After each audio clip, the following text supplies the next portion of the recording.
ይሄንን ቪዲዮ አይተነው እንመለስና ሐሳብና አስተያየት እንሰጥበታለን። እስከ መጨረሻው ድረስ ተከታተሉኝ። ያው ቀድም ጨርሳችሁ ሳሰሙት ምንም አይነት ኮሜንት እንድትሰጡኝ አልፈልግም። ዳይ ወደ ቪዲዮ። የእስራኤልና የቱርክ የሁለቱ ሀገራት የእንኳን አደረሳችሁ ለክርስቲያኖች መልእክት አስተላልፈዋል። እስራኤላውያን በሙሴ መጻሕፍትና በነቢያት መጻሕፍት የተመሰረተ የይሁዲ እምነትን ሲከተሉ ክርስቲያን አይደሉም ማለት ነው። ቱርኮችም በብዛት ሙስሊሞች ናቸው። ያው ከክርስቲያን የፈለሱ ሙስሊሞች ናቸው። በነገራችን ላይ ሀገረ እስራኤል የክርስቲያን ታሪካዊ ቦታዎችን ገዳማትን በመጠበቅ ረገድ በዓለም ላይ ክርስትናን በማክበር ረገድ ጥሩ ሀገር ወይም ደግሞ ለክርስቲያኖች የምትመች ሀገር ናት።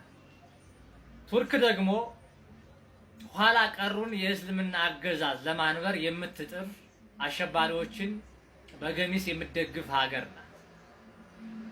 ብዙ ህንፃ ቤተክርስቲያናትንም ወደ መስጊድ ወደ ሙዚየም የቀየረች አረመኔ ሀገር ናት። ለዚህ ነው እኛ እስራኤልን የምንደግፈው።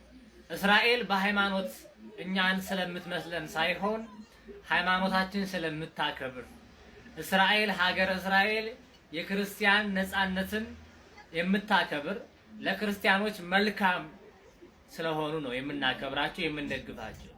እሺ እንግዲህ ያው ልጁን እንደሰማችሁት ነው። በጣም ብዙ ነገር ነው የተናገረው፣ ግን እኔ ቀለል አድርጌ እነግራችኋለሁ ማለት ቀለል አድርጌ እነግራችኋለሁ። ምክንያቱም ብዙ ማንዛዘት ምናምን አልፈልግም። ኤኒዌይስ ግን እስከ መጨረሻው ድረስ ተከታተሉ።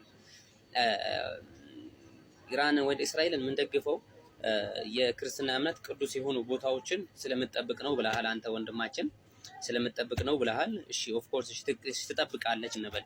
ከዛን ቱርኩን ደግሞ መተህ ቤተ ክርስቲያናትን ሶፊያ የተሰኘው የቅድስት ቦታ ሶፊያ ቤተክርስቲያን የተሰኘው ቤተክርስቲያን ነበርና ያን ወደ ሙዚየምነት ቀይራለች ብለሃል።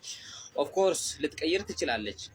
ይሄ የሀገሪቱ ንብረት ስለሆነ እኛን አይመለከተንም። ግን ለምን ቀየረችው ከተባለ ደግሞ አንድ አካባቢ ላይ የእስልምና እምነት ተከታይ ከሌለ እዛ አካባቢ ላይ መስጊድ ምንም አይሰራም።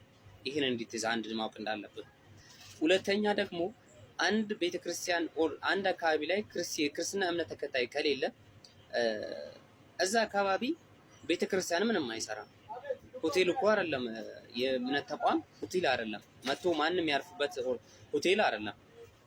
ይሄንን እንድትገነዘብ ፈልጋለሁ። አንተ እስልምና ላይ በጣም ብዙ ትሳደባለህ፣ በጣም ብዙ ታወራለህ። እኔ ግን አላወራም። ግን ቤተ እምነት ሆቴል አይደለም። ይሄን ማወቅ አለብህ። የትም ይሰራ አይደለም። እዛ አካባቢ አማኝ ካለ አንድ ደሴት አካባቢ አንድ ደሴት ላይ ሆቴል የሚገነባው እዛ ደሴት ላይ የሚመጣ ሰው እንግዳ ካለ ለእንግዳ ተብሎ ሆቴል ይዘጋጃል፣ ምናምን ነገር ይዘጋጃል። ግን ከሆነ ቦታ የሆነ ክርስቲያን ይመጣል፣ ከሆነ ቦታ የሆነ ሙስሊም ይመጣል ተብሎ መስጊድ አይሰራም፣ ቤተክርስቲያንም አይሰራም። ያንን ለሀገራቸው እንተውና ቢንያሚን ኔታንያሁ የክርስትና እምነት ቅዱስ ቦታዎችን እጠብቃለሁ ብለሃል። ልክ ከጀርባ እንደምትመለከቱት ይሄንን እዩት። ይሄ ሊባኖስ ውስጥ የሚገኝ ትልቅ የ2000 ዓመት 200 አይደል የ2000 ዓመት እድሜ ያለው ቤተክርስቲያን ነው። ይሄን ቤተክርስቲያን እንግዲህ የተሰራው ማለት ነው የኢየሱስ ተማሪ የነበረው የሐዋርያው ጴጥሮስ ቤተክርስቲያን ነው ከኋላ እንደምትመለከቱት ማለት ነው። ይሄንን ቤተክርስቲያን እንግዲህ እስራኤል በወሰደችው እርምጃ ማለት ነው እንደዚህ እንቀይረዋለች። ከዚህ ቅድም ካሳየዋችሁ ወደዚህ ቀይረዋለች ማለት ነው። ከዚህ ወደዚህ ቀይረዋለች ማለት ነው። ስለዚህ እየጠበቀችው ነው። ፍርዱን ለእናንተ እተቸዋለሁ። ከዛ መቀጠል እንግዲህ ሙስሊሞች ኋላ ቀር ናቸው ላልከው ጥያቄ ገና በ10ኛው ክፍለ ዘመን ገና በ9ኛው ክፍለ ዘመን በጣም ትልልቅ አስትሮኖመሮች በጣም ትልልቅ ምሁሮች ኬሚስትሪ ላይ፣ ፊዚክስ ላይ፣ ሕክምና ላይ፣ ጂኦግራፊ ላይ ትልልቅ ምሁሮችን ፓርት 1 ፓርት 2 ኋላ ቀር ላልከው ብቻ ፓርት 1 ፓርት 2 ብዬ በሰፊው ለእናንተ ለኦዲየንሶች ለተመልካች ለእናንተ አቀርባላችኋለሁ።